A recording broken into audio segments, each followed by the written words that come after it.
On this episode of China Uncensored, Chinese trademark laws can't trump Trump. Hi, welcome to China Uncensored. I'm your host, Chris Chappell. Appealing. A word I'm sure we all associate with President Trump. And he's been appealing in China for more than a decade. That is, appealing for the trademark rights to the Trump name. In 2006, Trump applied for the rights to trademark his name for construction services in China. But it was rejected because a Chinese businessman had applied for the Trump name first in the construction realm. Wait, a Chinese businessman owned the trademark to the Trump name? How did that happen? Well, there are 225 trademarks in China involving the name Trump. Everything from Trump toilets, Trump condoms, Trump pacemakers, and even a Trump International Hotel. All owned by other people.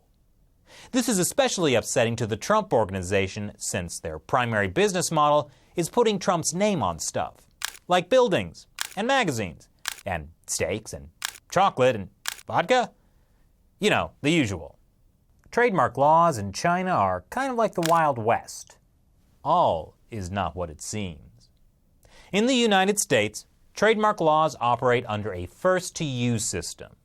That is, if you're the first to use a trademark, say iPhone, you rightfully can claim it. China and other countries like France and Germany have a first-to-file system. That is, you own a trademark if you're the first to do the legal paperwork. But in China, trademark laws are applied with Chinese characteristics. Hundreds of bad faith trademarks are on the books. Take the iPhone, for example. No. That might be an iPhone in the United States and most of the world. But in China, this is an iPhone. Sorry, that is not a pipe. This is an iPhone. And not an iPhone.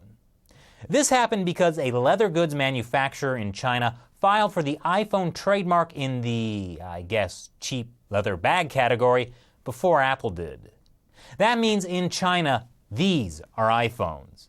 And a Chinese court took a bite out of Apple when it threw out their lawsuit. So back to Trump. The Trump Organization has been disputing many of those 225 Trump trademarks for more than a decade. So far, they've lodged 126 trademark applications in China. Many have been successfully registered. But the rights to the Trump name in construction belong to that Chinese businessman. And Trump knockoffs are rife, even more so than Obama knockoffs, but probably less racist. Anyway, the Donald isn't the only Trump facing this problem.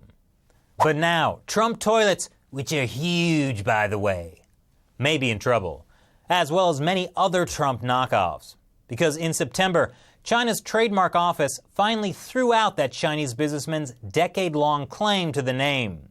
And this February, China's trademark office finally gave the Trump Organization the rights to the Trump name, at least for construction services. And just last week, 38 new Trump trademarks were awarded to the Trump Organization. That covers everything from hotels to insurance to bodyguard and escort services. Wait, escort services? Now, before you get your knickers in a twist that the Trump Organization was approved for a Trump trademark escort service on International Women's Day, it's not what you think. That ad was for an Australian-based company that used the Trump name for its escort service in 2007. And, sorry to be the bearer of boring news, it has no actual ties to Donald Trump. Nonetheless, to prevent someone else from setting up their own Trump escort service in China, the Trump Organization preemptively registered the trademark. Maybe I should preemptively register a China Uncensored escort service. Wait, I feel like that could be misinterpreted. Anyway, the Trump Organization wants to better manage its brand image around the world. So everyone was happy with the trademark win, and there's been no controversy. I'm just kidding. Of course there was controversy. It involves Donald Trump.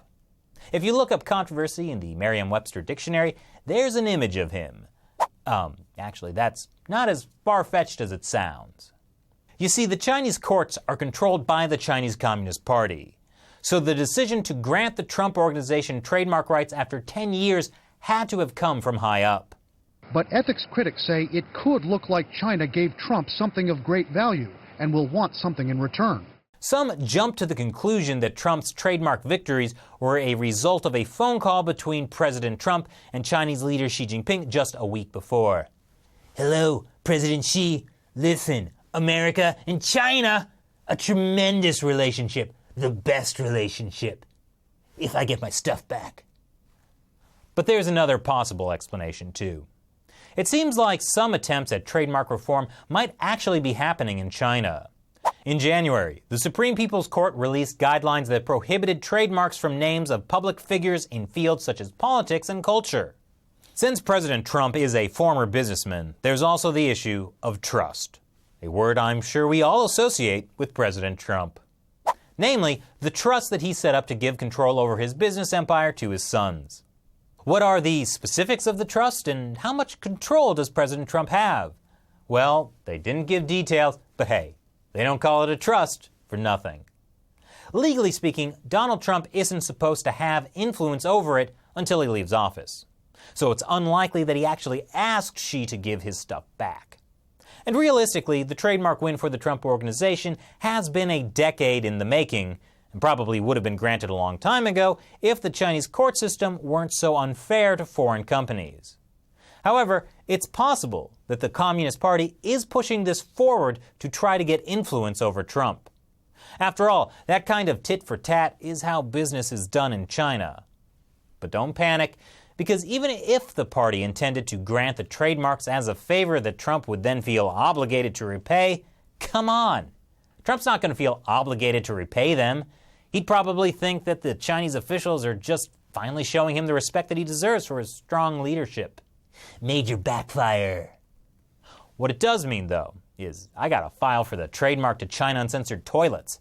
Take a seat for democracy. So what do you think of the Trump's organization's trademark victory in China? Will that give the Chinese regime leverage over President Trump? Leave your comments below. And remember, it's viewers like you who support China Uncensored on Patreon.